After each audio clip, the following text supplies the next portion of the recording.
I didn't scream when I saw the photos. I didn't throw the vase against the wall or beg her to choose me. I just asked her why.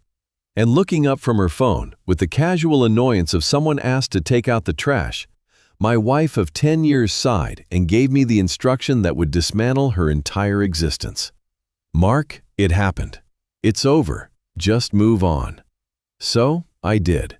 I moved on to my laptop, logged into our family trust, and moved her name off every single asset she thought she owned. The sound of a ceramic coffee mug setting down on granite has never sounded so final. It was 11 p.m. on a Tuesday. The kitchen lights were dimmed, casting long shadows across the stainless steel appliances that we had picked out together 3 years ago during the remodel. Or rather, that I had paid for, and Elena had selected from a catalog. I sat on the bar stool, my hands clasped together to stop them from shaking. On the counter between us lay my phone, the screen still glowing with the screenshots my sister had sent me. They were undeniable.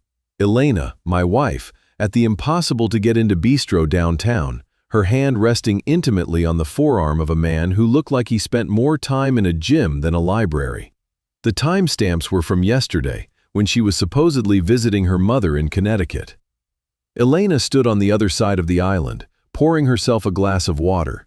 She didn't look scared. She didn't look guilty. She looked bored. "Are we really doing this tonight, Mark?" she asked, taking a sip. "I have a spin class at 6 in the morning." I felt a cold pressure in my chest, like my lungs were filling with concrete. "You lied to me, Elena. You said you were with your mother. You were with him." She set the glass down, a little harder this time. She finally looked at me, her blue eyes devoid of the warmth I had spent the last decade trying to protect. "Okay, yes, I was with him. Is that what you want to hear?" "I slept with him. It was a lapse in judgment. He makes me feel alive. Something you haven't done in years with your obsessing over the firm and your investments." The accusation hit me with the force of a physical blow. I worked those 80-hour weeks to fund the lifestyle she demanded. The trips to St. Bart's, the charity galas, the closet full of designer labels that cost more than my parents' first house. "I worked for us," I whispered, my voice cracking humiliatingly. "I built this life for us. How can you throw 10 years away for a personal trainer?" Elena sighed, a long, exasperated sound that signaled she was done with the conversation. She walked around the island, not to hug me, but to grab her phone. "I'm not throwing it away, Mark. You are, by making this a tragedy," she said, checking a notification. "It happened. It's done. I'm here, aren't I? I didn't leave. So stop acting like a wounded puppy. It's pathetic." She looked me dead in the eye, and that's when the sentence came out. The sentence that would change the trajectory of the rest of our lives. "Mark, honestly, just move on. We have the gala next week. I need you to be presentable, not sulking. Move on." The words hung in the air, vibrating with absolute arrogance. She believed she was the sun around which my world revolved. She believed that I was so lucky to be married to her, so desperate to keep her, that I would swallow this indignity just to keep her silhouette in my bed. She thought our marriage was a tenure she had earned, impossible to revoke. She turned her back to me and walked toward the stairs. "I'm going to bed. Sleep in the guest room if you're going to be emotional. I'll see you in the morning." I sat in the dark kitchen for a long time. The hum of the refrigerator was the only sound in the sprawling house. I looked at the granite, the custom cabinetry, the imported tile. I thought about the bank accounts, the investment portfolios, the deed to this house, the leases on the cars. Elena was a beautiful woman, but she was not a detail-oriented one. When we married, I was already established. She was an aspiring art curator with debt. I remembered the stack of documents we signed 3 years ago when I reorganized my business structure. I had told her it was for tax optimization and liability protection. She had sighed, complained about the ink on her fingers, and signed every page without reading a single paragraph. She thought we owned everything. She thought California community property laws would save her. She didn't understand the difference between marital assets and an irrevocable trust established with premarital capital, or the distinct wording of the postnuptial agreement she signed because she wanted that vacation home in Napa. "Move on. I whispered to the empty room. The rage that had been boiling in my gut suddenly cooled into something else. It crystallized into ice. It was a clarity I hadn't felt since I designed my first skyscraper. I stood up, picked up my phone, and deleted the screenshots. I didn't need them anymore. I didn't need to prove she was cheating. I just needed to follow her instructions. I walked into my study and closed the door. I didn't turn on the overhead lights, just the small brass lamp on my mahogany desk. I opened my laptop and logged into the secure portal of my family office. The screen illuminated my face. I pulled up the asset allocation spreadsheet. Asset: 1422 Highland Drive, primary residence. Owner: the M.R. Sterling Revocable Trust. Beneficiary: Mark R. Sterling. Asset: joint checking account, Elena's primary spending source. Status: linked to main investment line. Action available: sever link. Asset: Mercedes G-Wagon lease. Guarantor: Sterling Architecture Holdings. I looked at the cursor blinking on the screen. She wanted me to move on. I would move on. But I would be taking my name and my money with me. I opened a new email draft addressed to my lawyer, David. The subject line was simple. Phase 1, Asset Segregation. I began to type. The marriage ended tonight. The war had just begun. The following morning was a masterclass in compartmentalization. I woke up at 5:30 a.m., showered, and put on my charcoal suit. When I went downstairs, Elena was already in the kitchen, blending a green smoothie. She was wearing her Lululemon gear, looking fresh and completely unburdened by the devastation she had unleashed the night before. "Oh, you're up," she said, the blender whirring to a halt. She didn't look at me directly, focusing instead on pouring the sludge into a travel cup. "I'm glad you slept. You were intense last night. I think we need to focus on positive energy today. I have a lunch with the gala committee at noon." She breezed past me, planting a perfunctory, dry kiss on my cheek. It was the kiss of a woman who felt she had successfully managed a difficult employee. "Don't work too late. We have dinner reservations at Nobu on Friday." "Have a good spin class," I said. My voice was steady. It didn't sound like the voice of a man who had spent the night reviewing liquidation clauses. As the heavy oak door clicked shut behind her, the silence returned.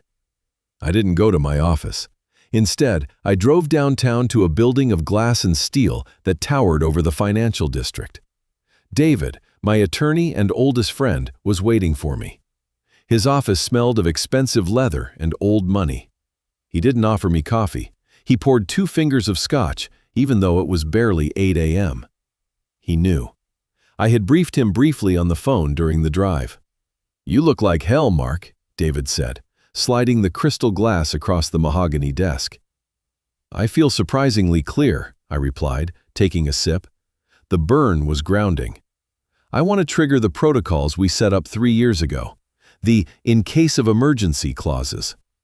David leaned back in his chair, tenting his fingers. He was a shark in a 3-piece suit, a man who found joy in the brutal mechanics of contract law. "You mean the separate property definitions within the Sterling Trust? Mark, are you sure? Once we pull this thread, the sweater unravels. There is no going back." "She told me to move on," I said, opening my briefcase and sliding the iPad across to him. "She treated our marriage like a subscription service she could pause and resume at will. I'm just canceling the subscription." David nodded slowly. He tapped a few keys on his computer, bringing up a complex web of documents. "All right, let's review the battlefield. When you reorganized the firm, Elena signed a spousal waiver regarding the trust assets in exchange for the title to the Napa vacation home being placed in a joint LLC. She thought she was getting a vacation house. Legally, she was waiving her rights to the primary residence and your liquid capital. He spun the monitor around. Here is the reality. The house you live in? Owned by the trust. The cars? Leased by your holding company. Her allowance? A discretionary distribution listed as consulting fees for tax purposes. She is, on paper, an employee of your lifestyle, not a partner in it. I looked at the documents. I remembered the day she signed them. She had been complaining about the humidity in the notary's office, checking her watch, desperate to get to a spa appointment. She hadn't read a single word of the ironclad trust provisions. She trusted me to handle the boring stuff so she could handle the spending. "What is her liquidity?" I asked. David typed rapidly.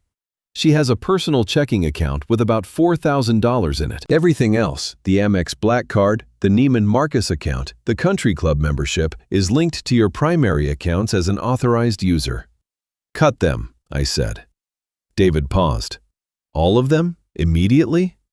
"No," I corrected myself. "That's too loud. If I cut them all today, she'll storm into my office screaming. I want this to be a slow suffocation. I want her to feel the ground disappearing beneath her feet 1 inch at a time." I stood up and walked to the floor-to-ceiling window, looking out over the city. Somewhere down there, Elena was cycling in a dark room to loud music, convinced her life was secure, convinced I was just a fixture in her world. "Start with the credit limit," I instructed, not turning around. "Lower the limit on the Amex to $500. Mark it as a fraud protection trigger if she calls. Then, the car lease. It's up for renewal next month, isn't it? Don't renew it. Let the dealership send the repossession notice to the house." David chuckled darkly. "Financial evaporation. It's nasty, Mark. Effective, but nasty." "She betrayed me, David. Not just with her body, but with her indifference. She told me my pain was an inconvenience." I turned back to him. "Draft the separation agreement, but don't serve it yet. I want her to realize she's homeless before she realizes she's divorced." David made a note on his legal pad. "And the Napa house? The one she actually owns half of?" "That's the bait," I said. "We'll use that as leverage when she finally begs. But for now, let's just turn off the tap. Let's see how much she loves her freedom when she can't pay for the gas to drive to him." I left David's office an hour later. The sun was shining, the city was bustling, and for the first time in 24 hours, the crushing weight on my chest had lifted. I wasn't a victim anymore. I was the architect, and I was about to demolish my own home, brick by brick. The following week was a performance worthy of an Academy Award. I became a ghost in my own marriage, a pleasant, transparent vapor that drifted through the house without causing friction or making noise. Elena called it healing. I called it target acquisition. Friday night at Nobu was exactly as she had predicted. The restaurant was loud, filled with the chatter of the city's elite, the clinking of expensive sake glasses, and the scent of truffle oil.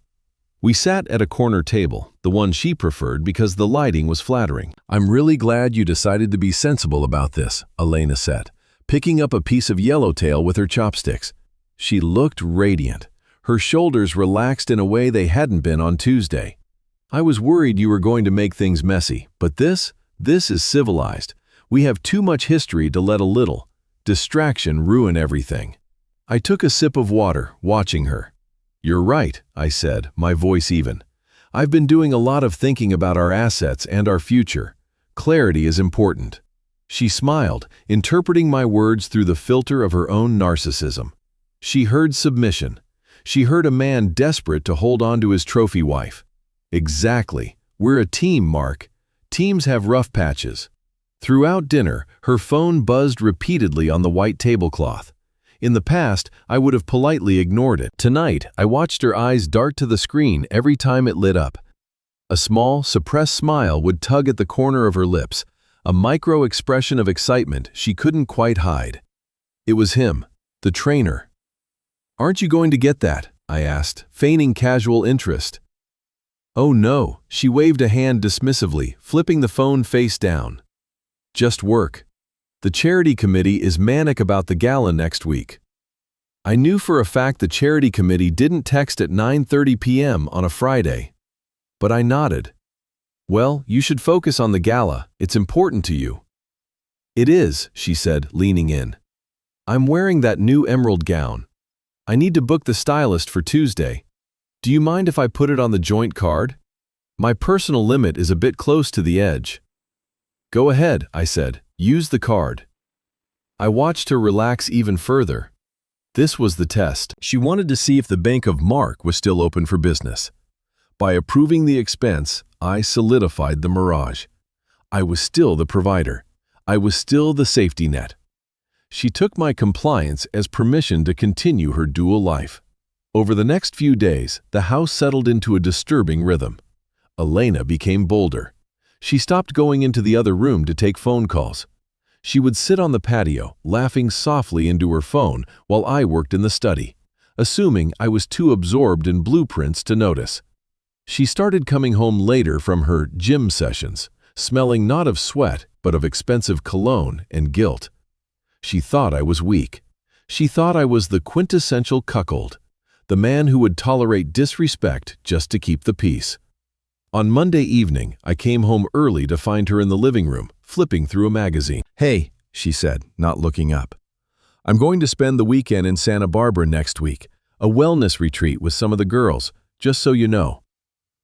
"Sounds relaxing," I replied, placing my keys in the bowl. I knew the girls was code. I knew Santa Barbara was where the trainer had a timeshare. "You deserve a break." She finally looked up, a flicker of surprise in her eyes. She had expected pushback. When she found none, the surprise turned to pity. She actually pitied me. She thought I was so broken that I was grateful for whatever scraps of time she gave me. "Thanks, Mark. You're being really sweet. I appreciate it." She walked over and squeezed my arm. It was a gesture of ownership, like patting a loyal dog that stays on the porch regardless of how often it's kicked. "I just want you to be happy, Elena," I said, and I meant it. I wanted her to be happy, comfortable, and completely unsuspecting. I went upstairs to my office and closed the door. The silence of the room was my sanctuary. I sat at my desk and opened the secure browser again. The week of normalcy had served its purpose. She felt safe. She felt that the storm had passed. I pulled up the credit card portal. The charge for the stylist had cleared yesterday. The pending charge for the Santa Barbara hotel, booked under her name but on my card, was sitting there, waiting for approval. "David," I said into the phone, dialing my lawyer without looking at the keypad. "I'm here," David answered immediately. "She's comfortable," I said. "She's booking trips with him using my money. She thinks the conversation last week was the end of it." "Then she's in for a rude awakening," David replied. "The paperwork is ready. The trust transfer is complete. The holding company now has full title to the vehicle. We are ready to initiate Phase 2 whenever you give the word." I looked at the pending charge for the Santa Barbara hotel. A wellness retreat. "Let's start tomorrow," I said, my voice cold. "She has a lunch with the girls at noon. Let's make sure she has a little trouble with the bill." "Authorized user access suspended?" David asked. "Suspended," I confirmed. "And notify the leasing company. The lease on the G-Wagon is officially terminated as of midnight." I hung up the phone and looked out the window at the manicured lawn. Elena was down there now, pouring herself a glass of wine, probably texting her lover that her husband was fully under control. The mirage was complete. She was walking through a desert, seeing an oasis of unlimited funds and endless forgiveness. Tomorrow, she would reach out to drink, and she would taste nothing but sand. The disintegration of Elena's life didn't begin with a bang. It began with a chip reader error at the Ivy. It was Tuesday, noon. I was sitting in a conference room on the other side of town, reviewing blueprints for a new municipal library, but my mind was entirely focused on the digital notification I knew was coming. I had timed it perfectly. Elena was lunching with the inner circle, 3 women who measured their self-worth by the carat size of their jewelry and the exclusivity of their gossip. This was a stage where appearance was the only currency that mattered. At 1:15 p.m., my phone vibrated silently on the table. Alert: transaction declined. Merchant: The Ivy. Amount: $482. Reason: card inactive. I allowed myself a small, imperceptible smile before returning my attention to the structural engineer. Across the city, the scene played out exactly as I had envisioned. Elena would have been the one to grab the check. It was her power move. She loved the performative generosity of treating her friends, reinforcing her status as the wife of a successful architect, The woman who didn't need to count calories or dollars. 10 minutes later, my phone rang. I let it go to voicemail. I waited 5 minutes, then stepped out into the hallway to return the call. "Mark!" Her voice was tight, a hiss of suppressed panic. "Where have you been? I've been trying to call you." "I'm in a client meeting, Elena. Everything okay?" I kept my voice calm, professional, detached. "No, everything is not okay," she snapped. "I'm at the Ivy. I tried to pay for lunch, and the Amex, the black card, it declined. It said do not honor. Do you have any idea how embarrassing that is? The waiter looked at me like I was a criminal. Sarah had to pay." I leaned against the wall, watching the city traffic below. "That's strange. I didn't get a fraud alert. Maybe the chip is damaged? You know how sensitive those terminals are." "It's not the chip, Mark," she said, her voice dropping to a whisper so her friends wouldn't hear. "I tried it 3 times. What is going on? Did you forget to pay the bill?" "Elena, the bill is on autopay. It's probably just a system glitch at the bank. They've been upgrading their security protocols. Don't worry about it. I'll have my assistant call them this afternoon." "Well, fix it," she demanded, her entitlement surging back as the panic subsided. "I can't be walking around with plastic that doesn't work. It makes us look unstable." "I'll handle it," I promised. "Just use the debit card for gas if you need to." "I don't carry the debit card, Mark. It's ugly," she scoffed. "Just fix the Amex." She hung up. She was annoyed, yes. Embarrassed, certainly. But she wasn't suspicious. She viewed this as a clerical error, a failure of the staff, a glitch in the matrix of her perfect life.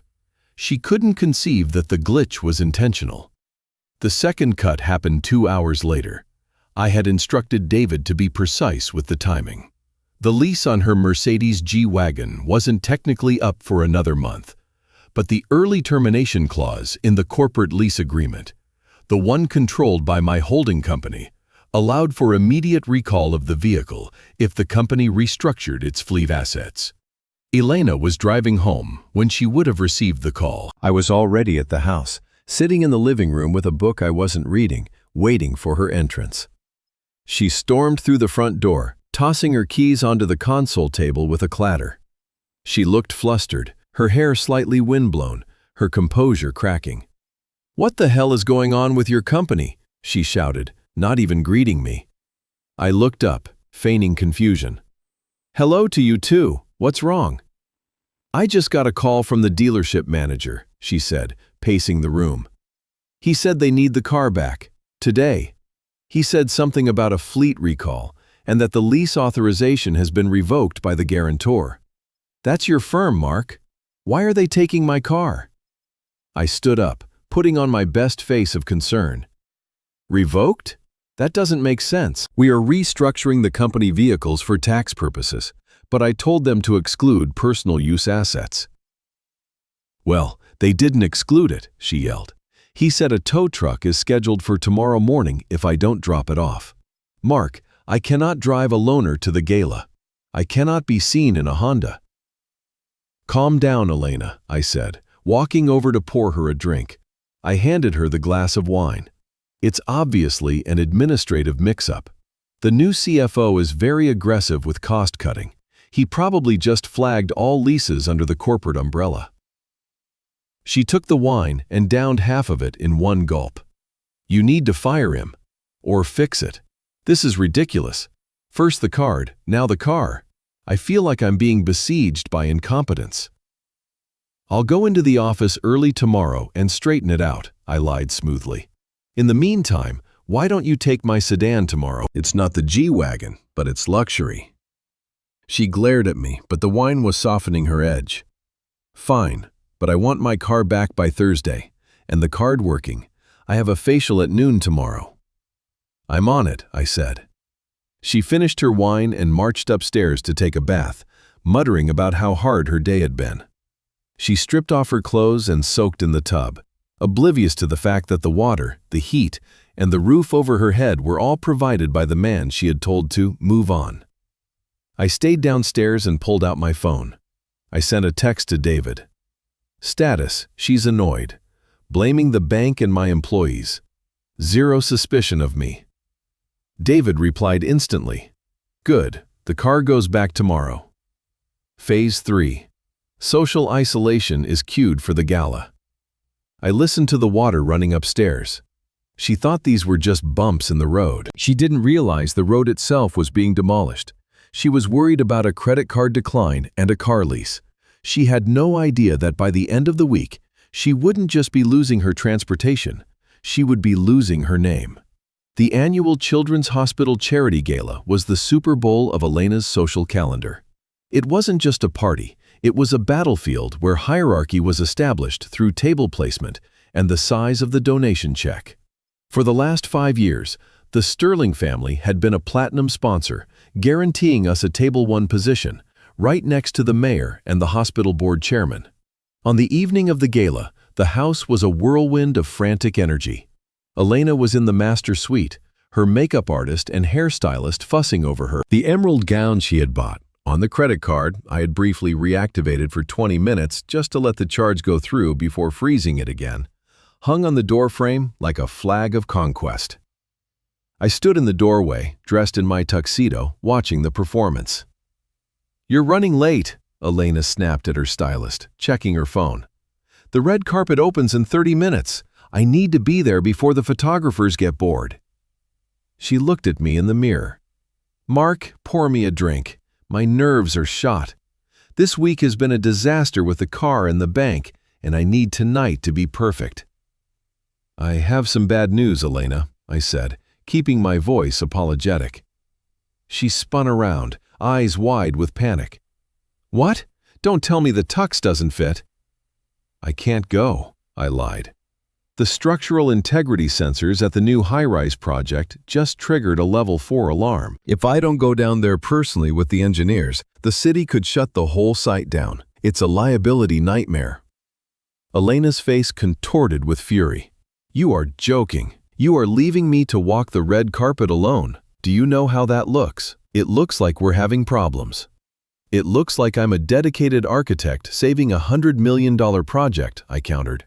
"You go. You're the face of our philanthropy anyway. I'll try to join you for dessert." She weighed the options. Going alone was better than not going at all. "Fine," she hissed, "but get there as soon as you can, and don't look like you've been on a construction site."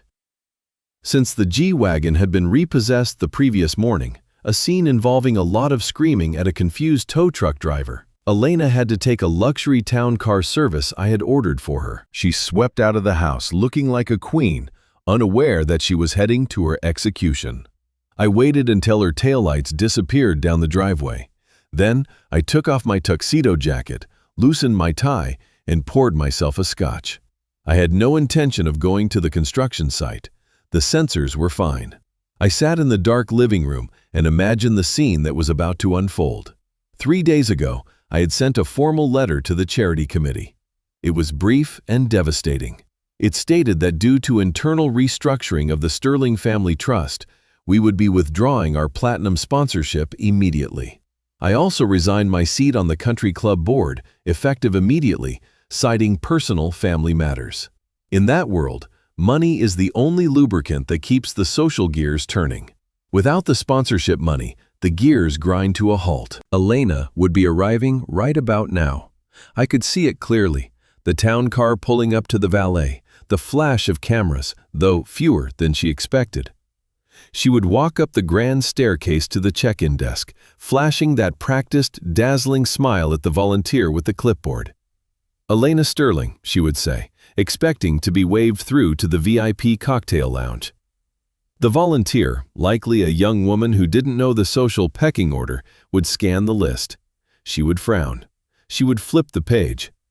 "I'm sorry, Mrs. Sterling," the girl would say. "I don't have you on the list." "That's impossible," Elena would laugh, a sharp, brittle sound. "We are platinum sponsors. Table 1, check again." "I'm checking, ma'am, but the Sterling entry is crossed out. It says sponsorship withdrawn, canceled." At this point, the people in line behind her, her frenemies, the women she competed with, the men she flirted with, would start to listen. The silence would ripple outward. "Withdrawn?" Elena's voice would rise. "My husband is Mark Sterling. He designed half this city. Call the event coordinator. Call Sarah." Sarah, the event chair and Elena's best friend, would be summoned. Sarah, who knew exactly what withdrawing a sponsorship meant. It meant the check had bounced or been canceled. In their circle, financial instability was a contagious disease. Sarah wouldn't rush over to hug her. She would approach with a tight, pained smile, keeping a safe distance. "Elena," Sarah would say, loud enough for the onlookers to hear. "We received Mark's letter on Wednesday. He pulled the funding. We had to resell the table to the Henderson family." "He what?" "He pulled the funding, sweetie. Maybe you should call him. We really can't let non-ticketed guests in. It's a security issue." Non-ticketed guest. The phrase would hit her like a slap in the face. She wasn't Mrs. Mark Sterling, the philanthropist. She was just a woman in a borrowed dress standing outside the velvet rope. My phone buzzed. It was Elena, then again, and again. I let it ring. I took a sip of the scotch.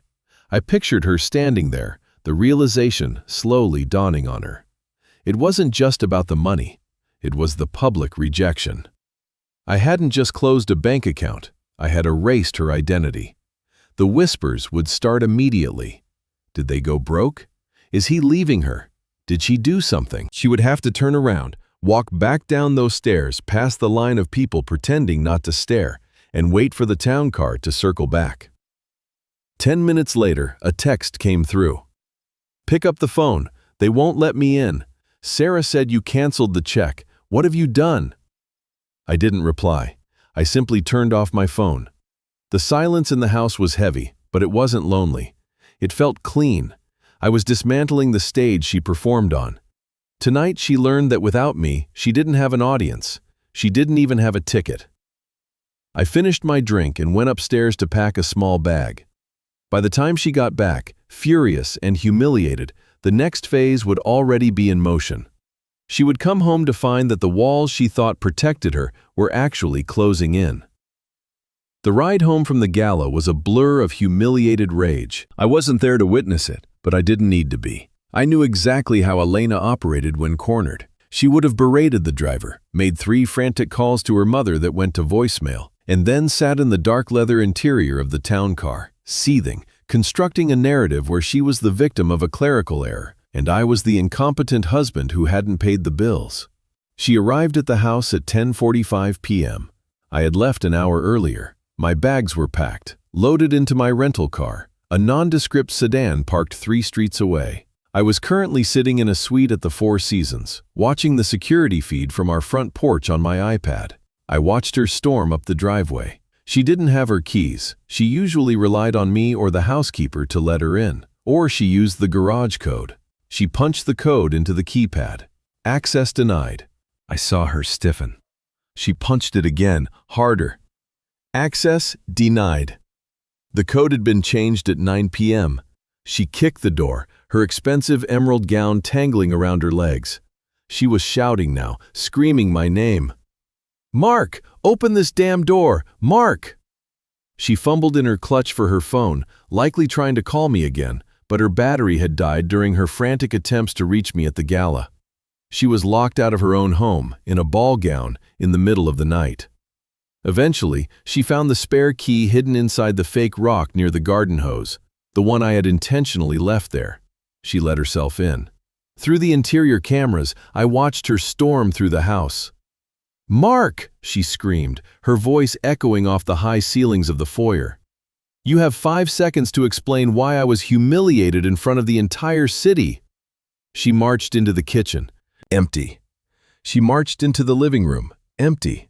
Then she ran up the stairs to the master bedroom. She threw open the door, ready to unleash a torrent of abuse, but she stopped dead. The room was pristine, too pristine. She walked to the walk-in closet. My side, usually filled with rows of suits, shirts, and shoes, was bare. The wooden hangers were stripped naked. The drawers were open and empty. There was no note. There was no wedding ring left on the dresser, just an absence so profound it felt heavy. She stood there for a long time, the fight draining out of her shoulders. For the first time, fear began to replace the anger. She went to the safe in the corner of the closet and punched in her birthday. Error. She punched it again. Error. The safe, which held her jewelry and our passports, was locked out. She sank onto the edge of the bed, the emerald dress pooling around her like a wilting flower.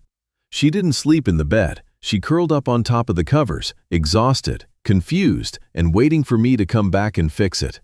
She still believed this was a tantrum. She thought I was punishing her for a few days. She woke up at 8 a.m. to the sound of a hammer pounding into the earth. Elena stumbled to the window, her makeup smeared, her head pounding from the wine and the stress. She pulled back the curtains and looked down at the front lawn. A white truck was parked in the driveway. A man in a polo shirt was standing on the lawn, driving a wooden post into the perfectly manicured grass next to the mailbox. She didn't understand what she was seeing at first. Then, the man lifted a rectangular sign and bolted it to the post. For sale, luxury estate, immediate possession. Contact Sterling Holdings Management. Elena ran downstairs, not even bothering to put on shoes. She threw open the front door and sprinted across the lawn. "What do you think you're doing?" she shrieked at the man. "Get that off my lawn! Who are you?" The man looked up, startled but professional. "Ma'am, I'm with the Realty Group. We were contracted to list the property this morning." "List the property? I live here!" Elena yelled, grabbing the post and trying to shake it. "My husband owns this house. Take it down." "Actually, ma'am," a voice came from the driveway. Elena spun around. A woman in a sharp black suit was standing by the truck. She held a clipboard. I had hired her specifically for her lack of empathy. "Mrs. Sterling?" the woman asked. "Yes, I am Mrs. Sterling. Tell this idiot to leave." "I'm afraid he's doing his job," the woman said, walking closer. She didn't look intimidated. She looked bored. The property at 1422 Highland Drive is owned by the M.R. Sterling Revocable Trust. The trustee, that would be the holding company, has ordered the immediate liquidation of the asset. "I am his wife," Elena screamed. "It's marital property." The woman pulled a document from her clipboard. "Actually, it isn't. You signed a quitclaim deed 3 years ago waiving all rights to this property in exchange for the Napa Valley cottage. This house is 100% corporate property, and since the corporation has no tenant agreement with you, well, you're technically trespassing." Elena snatched the paper. Her eyes scanned the legal jargon. She saw her signature at the bottom. The signature she had scrawled so she could get to her spa appointment. This is a trick," she whispered. "It's a contract," the woman corrected. "The house hits the MLS in an hour. We have a photographer coming at noon. You need to remove your personal effects before then, or we will have to have them moved to storage at your expense." "You can't kick me out," Elena said, her voice trembling. "I have nowhere to go." The woman checked her watch. "You have the Napa house, I believe, though I hear it's currently being fumigated. Look, Mrs. Sterling, I don't want to call the sheriff, but the owner was very specific. The locks are being changed at noon." Elena looked at the for sale sign. Then she looked at the house. The massive, beautiful home she had decorated, the symbol of her status, the fortress she thought she ruled. It wasn't hers. It never was. She was just a guest who had overstayed her welcome. She looked back at the woman, tears finally spilling over. "Where is Mark?" "Mr. Sterling is unavailable," the woman said coldly. "He suggested you move on." The reality of her market value hit Elena about 40 minutes after she was escorted off the property of our former home. Sitting in the driver's seat of my older sedan, the only asset she currently had access to, she made the call she believed would save her. She called him, the personal trainer, the man who made her feel alive. I wasn't there to hear the conversation, but I read the transcript later. It was part of the discovery file David's team compiled. It was brutal in its brevity. "I need a place to stay," she had told him, her voice thick with panic. "Mark kicked me out. He froze the accounts. I'm coming over."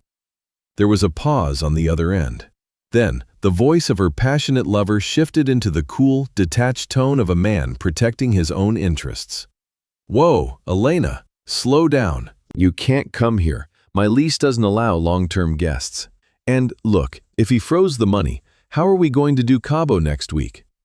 Are you serious? She screamed. I'm homeless. I'm talking about survival, not a vacation. I get that, but I can't support you, babe. I'm barely making rent. Maybe you should apologize to him.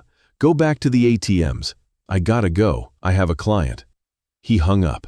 In less than 60 seconds, the romance that was worth destroying a 10-year marriage for had evaporated the moment the subsidy was removed. 2 days later, she requested a meeting. I agreed to meet her at David's office. I wanted witnesses. I wanted a controlled environment where the air conditioning was cold and the emotional distance was vast. When she walked into the conference room, I almost didn't recognize her. The woman who had told me to move on with such arrogance was gone. In her place was a frantic, diminished figure. She was wearing the same clothes she had left the house in, though they looked laundered. Her hair was pulled back in a severe bun, stripped of the professional blowout she usually sported. Her eyes were rimmed with red. I remained seated at the head of the heavy mahogany table. David sat to my right, silent and observant. "Mark," she breathed, moving toward me. She reached out a hand, expecting me to take it. Expecting the old dynamic where her distress triggered my instinct to fix things. I didn't move. I didn't blink. I just looked at her hand until she dropped it awkwardly to her side. "Sit down, Elena," I said. My voice was calm, conversational. It was the voice I used when discussing zoning variances with city planners. She sat, shrinking into the leather chair. "Mark, this has gone too far. I get it, okay? You're angry. You wanted to teach me a lesson. Lesson learned. I'm sleeping in a Motel 6. I have no money. I have no clothes. Please, stop this. Let me come home." "You don't have a home to come back to," I said, sliding a thick file across the table. "The house is in escrow. The sale closes on Friday. The buyers are a nice young couple. They love the kitchen." She stared at the file, her mouth opening and closing. You sold our house? In 3 days?"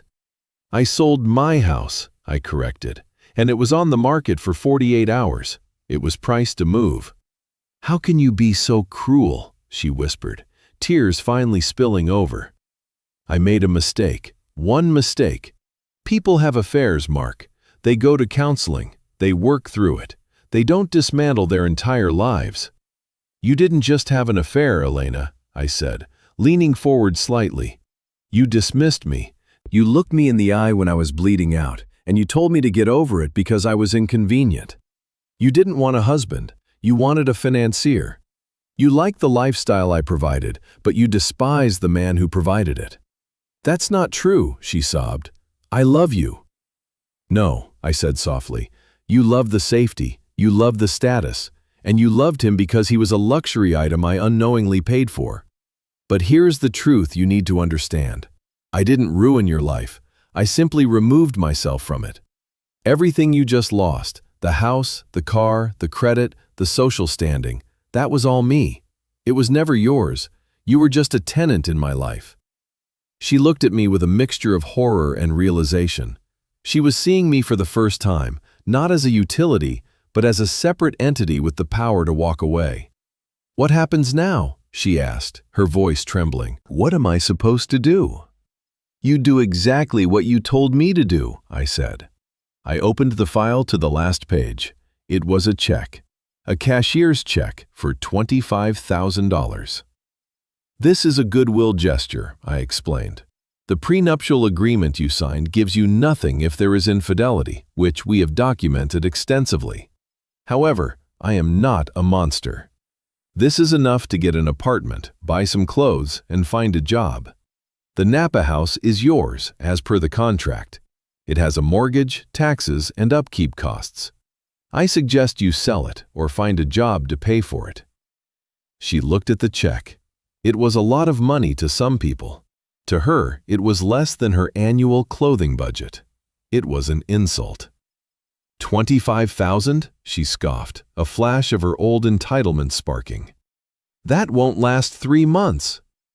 Then I suggest you budget wisely, I said, standing up. David has the divorce papers. Sign them and you get the check. Don't sign them and we go to court, where I will spend every penny I have to ensure you get nothing but legal fees. I buttoned my jacket. I felt light. The heavy anchor that had been dragging behind me for years was finally cut loose. "Mark, please," she begged, standing up and reaching for me again. "Don't leave me like this. I have no one." I looked at her one last time. I didn't feel hate. I didn't feel love. I felt the profound, empty peace of indifference. "You have yourself, Elena," I said, "and you have your freedom. You wanted to live a life of excitement? You wanted to be alive? Welcome to the real world. It's very exciting."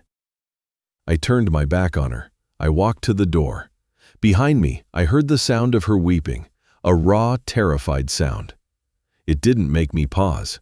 I opened the door and walked out into the hallway, leaving her in the cold, air-conditioned silence of the room, alone with a check and a pen. 30 days later, the house at 1422 Highland Drive echoed in a way that had nothing to do with acoustics. It was the specific, hollow sound of a space that had been stripped of its history.